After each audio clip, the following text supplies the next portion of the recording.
오늘 저희가 함께 읽고 묵상할 본문 말씀의 전체의 주제라면 지혜라고 말할 수 있는데요.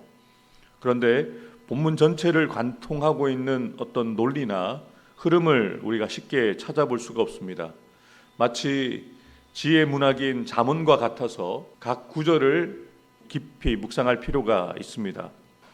1절입니다. 죽은 파리들이 향기름을 악취 나게 만드는 것 같이 적은 우매가 지혜와 존귀를 난처하게 만드느니라. 전도자는 일상에서 우리가 볼 수 있는 하나의 실제적인 예를 비유로 들어서 우매함이 주는 악한 영향력에 대해서 우리에게 알려주고 있습니다. 평소에는 늘 지혜롭게 행동했던 사람도 한두 번의 어리석은 말과 실수로 지금까지 쌓아왔던 모든 것들을 망칠 수 있다는 것입니다. 하나의 공동체도 구성원들이 함께 그 공동체를 지혜롭게 세워간다고 하더라도 적은 수의 우매한 사람들로 인해서 그 공동체가 무너질 수 있다는 것입니다. 9장 18절인데요. 지혜가 무기보다 나으니라. 그러나 죄인 한 사람이 많은 선을 무너지게 하느니라. 이렇게 우매한 자, 지혜 없이 행동하는 것이 한 사람에게 또 공동체에 어떤 영향을 주는지 분명하게 알려주고 있는 것이죠. 그래서 지혜로 삶을 거룩하고 존귀하게 만들어가기 위해서는 오랜 시간과 많은 노력들이 필요하지만 그 우매함으로 인해서 힘겹게 쌓아왔던 그 공든탑이 한순간에 무너지는 것이 일어날 수 있다는 것이죠. 그렇다면 지혜자와 우매자의 차이는 어디서 나타나는 것일까요? 우리 2절 말씀 함께 읽겠습니다. 지혜자의 마음은 오른쪽에 있고 우매자의 마음은 왼쪽에 있느니라. 지혜자와 우매자의 차이는 마음이 어느 쪽을 선택하고 어떤 길을 가느냐에 따라서 그 사람이 지혜자인지 우매자인지 알 수 있다는 것이죠. 지혜자는 오른쪽에, 우매자는 왼쪽에 마음을 두고 있다라고 이야기를 합니다. 여기에서 오른쪽은 힘과 권능, 또 옳은 길을 상징을 합니다. 왼쪽은 힘과 권능이 부족한 상태, 잘못된 길을 상징하는 거죠. 2절을 세번역 성경으로 읽어드리겠습니다. 지혜로운 사람의 마음은 옳은 일 쪽으로 기울고 어리석은 사람의 마음은 그릇된 일 쪽으로 기운다.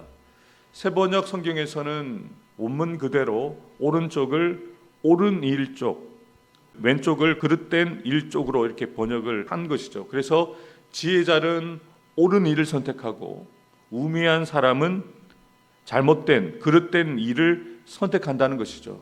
그래서 마음의 품은 잘못된 생각이 잘못된 결정을 하게 되어지고 그 잘못된 선택을 따라서 잘못된 길을 걸어간다는 것을 통해서 이 사람이 지혜자인지 우매자인지를 우리가 쉽게 알 수 있다는 것이죠. 3절입니다. 우매한 자는 길을 갈 때에도 지혜가 부족하여 각 사람에게 자기가 우매함을 말하느니라. 우매자는 지혜가 부족해서 말을 많이 하는데요. 우매자가 말을 많이 한다는 것은 자신이 어리석다는 것을 드러내는 것밖에 되지 않습니다. 그 말을 하는 것을 통해서 자신이 우매자인 것을 드러낸다는 것을 이야기하고 있는 것이죠. 계속해서 4절과 5절 말씀 함께 읽겠습니다.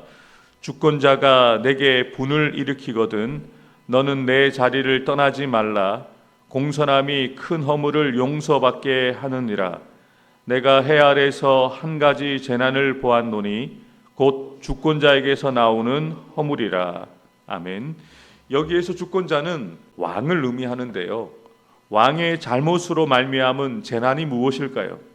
그것은 바로 왕이 자리에 어울리지 않는 사람을 그 자리에 세우는 잘못을 이야기합니다. 어리석은 사람, 그 자리에 합당하지 않는 사람을 세워서 나라가 어렵게 만든다는 것이죠. 6절과 7절입니다. 우매한 자가 크게 높은 지위들을 얻고 부자들이 낮은 지위에 앉는도다. 또 내가 보았노니 종들은 말을 타고 고관들은 종들처럼 땅에 걸어 다니는도다. 이렇게 세상에는 부당한 일들이 일어난다는 것이죠. 자리에 합당하지 않은 사람이 그 자리에 않는 것을 우리는 보게 됩니다. 하나님의 지혜를 구하지 않는 우매한 사람이 인간의 권력을 가지고 세상을 다스리기 때문이죠. 이로 인해서 부정한 이득을 취하는 사람들이 있고, 그래서 억울하게 손해를 보는 사람들도 생겨날 수 있다는 것입니다. 그런데 우리가 분명하게 기억해야 될 것은 하나님의 공의는 변함이 없습니다. 또한 하나님의 심판은 반드시 있다는 것을 우리가 기억해야 한다는 것이죠. 그래서 우리는 우매자처럼 잠깐의 부당한 이익을 위해서 세상의 흐름과 이치 그리고 잘못된 길을 걸어가는 우매자가 되지 말고 늘 옳은 길을 선택하는 하나님의 말씀에 순종하는 지혜자가 되어야 합니다. 8절과 9절을 함께 읽겠습니다. 함정을 파는 자는 거기에 빠질 것이요 담을 허는 자는 뱀에게 물리리라. 돌들을 떠내는 자는 그로 말미암아 상할 것이요 나무들을 쪼개는 자는 그로 말미암아 위험을 당하리라. 아멘. 다른 사람을 해하면서 자신이 잘 되려고 하는 사람이 바로 우매자라는 것이죠. 그런데 다른 사람을 해하려는 그 방법이 결국에는 자신을 위기에 빠뜨리는 덫이 된다는 것을 그들이 알지 못하기 때문에 그런 어리석은 행동을 한다는 것을 전도자는 분명하게 알려주고 있습니다. 마지막으로 10절과 11절도 함께 읽겠습니다. 철 연장이 무디어졌는데도 나를 갈지 아니하면 힘이 더 드느니라. 오직 지혜는 성공하기에 유익하니라. 주술을 베풀기 전에 뱀에게 물렸으면 술객은 소용이 없느니라. 아멘. 묻어진 철 연장은 생산성이 낮지만 그 날을 갈고 닦으면 적은 힘으로도 최대의 효과를 얻을 수가 있는데 지혜가 바로 이와 같다는 것이죠. 그러나 지혜와 기술 또한 언제나 도움이 되는 것은 아니라는 것이죠. 뱀을 부리는 비상한 주술을 소유한 사람이라도 뱀에게 이미 물렸다면 그의 능력이 아무런 도움이 되지 않는다는 것처럼 지혜가 유익하지만 아무런 능력이 나타나지 못하는 경우도 있다는 것을 전도자는 또한 밝히고 있습니다. 그래서 우리가 가지고 있는 능력, 우리가 가지고 있는 지혜조차도 자랑할 수 없다는 것이죠. 그리고 우리가 가진 것으로 교만해서 안 된다는 것을 우리에게 알려주고자 하는 것입니다. 그래서 이 새벽 우리가 구해야 될 것은 오직 하나님의 은혜와 하나님의 지혜라는 것이죠.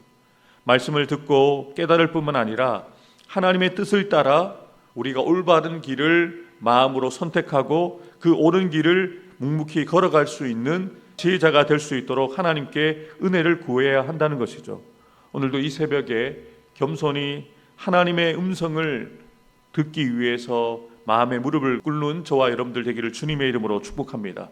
그래서 하나님의 음성을 듣고 하나님의 뜻을 바로 알아서 하나님께서 기뻐하시는 옳은 길을 오늘도 매 순간마다 걸음걸음마다 하나님이 기뻐하시는 옳은 길을 걸어가는 저와 여러분들이 되어지기를 주 예수님의 이름으로 축복합니다. 기도하겠습니다.